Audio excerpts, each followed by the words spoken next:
If you wore two kinds of fabric in ancient Israel, you could break the law. If you trimmed your beard the wrong way, you could offend God. If you planted two crops in the same field, you weren't farming, you were sinning. It sounds bizarre, but every one of these strange rules had a reason, a purpose written into history long before science ever proved it true. Today we are exploring the weirdest laws in the Bible and discovering that what seems strange was actually sacred. Because sometimes God hides wisdom in the last place you expect to find it. The fabric law, Leviticus 19:19. Do not wear clothing woven of two kinds of material. A strange law, right? But beneath it was a reminder that some things were never meant to mix. God wasn't talking about fashion, he was teaching focus.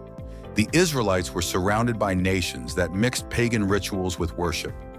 This simple rule about fabric became a symbol, a way to remember that purity wasn't about clothes, but about character.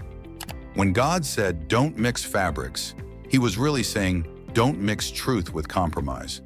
It's a message that still fits perfectly in today. You can't wear faith and pride in the same garment. One of them always tears. The beard law, Leviticus 19:27.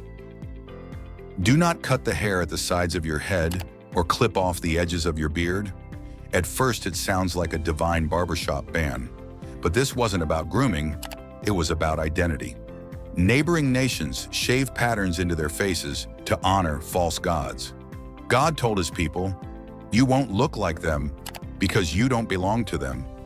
In today's world, we are told to fit in, blend in, scroll along, but God's people were called to stand out. That's the deeper lesson. Faith was never meant to be invisible. This wasn't a beard law, it was belonging law. It was God's way of saying, "You are different," and that difference is holy. But what comes next makes this look very simple. One law, centuries ahead of science, might have saved countless lives. The quarantine law, Leviticus 13. Thousands of years before doctors understood germs, God gave Moses a command. Anyone with a defiling skin disease must live alone. They must live outside the camp. That sounds harsh until you realize it was an ancient quarantine. It wasn't punishment, it was protection. When people had leprosy or infectious sores, isolation stopped the spread of disease. No labs, no microscopes, just divine foresight. Today we know about viruses and contagion. But back then, this law looked insane. Now we see it for what it was, grace disguised as restriction. It's a reminder that when God says, "Stay apart," it's often so we can heal together later. The food laws, Leviticus 11. Why forbid pork, shellfish, and certain birds? Because ancient Israel had no refrigeration, no sanitation, and no antibiotics to fight diseases. It faced significant health challenges. Pork carries parasites. Shellfish spoil fast. The weird food laws were actually ancient health codes, a divine public safety plan written in holy ink.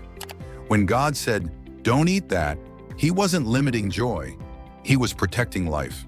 Sometimes restriction is not rejection, it's a rescue, and that's still true today. When we feel God saying no, it's often because he's preparing a better yes. The red heifer mystery. Now here's the law that still leaves scholars speechless. Numbers 19 describes a strange ritual, the burning of a red heifer mixed with cedar wood, hyssop, and scarlet thread. It sounds like a riddle wrapped in smoke. But centuries later, scientists discovered that this exact combination of ashes and herbs created a natural antiseptic, powerful enough to disinfect surfaces and wounds. God wasn't just writing rituals, he was writing revelations. He was giving humanity a formula for cleanliness before chemistry even existed. And maybe that's the real message. We call them weird laws. He calls them early miracles. The moral behind the weirdness. When you step back, you see the pattern. Every strange law had a sacred reason, physical, moral, or spiritual. The fabric law protected focus. The beard law protected identity. The quarantine law protected life. The food laws protected health. They weren't random rules, they were roadmaps to holiness. And maybe the question isn't, why did God make these rules? Maybe it's, why did he care enough to protect people who didn't understand them yet? That's the beauty of divine wisdom. It protects before it explains. Bonus facts, 4 things about Bible laws. Fact 1. Hand-washing rituals in Exodus reduced infections centuries before germ theory. Fact 2. No mixed seeds, Leviticus 19:19, mirrors modern crop rotation. It prevents soil exhaustion. Fact 3.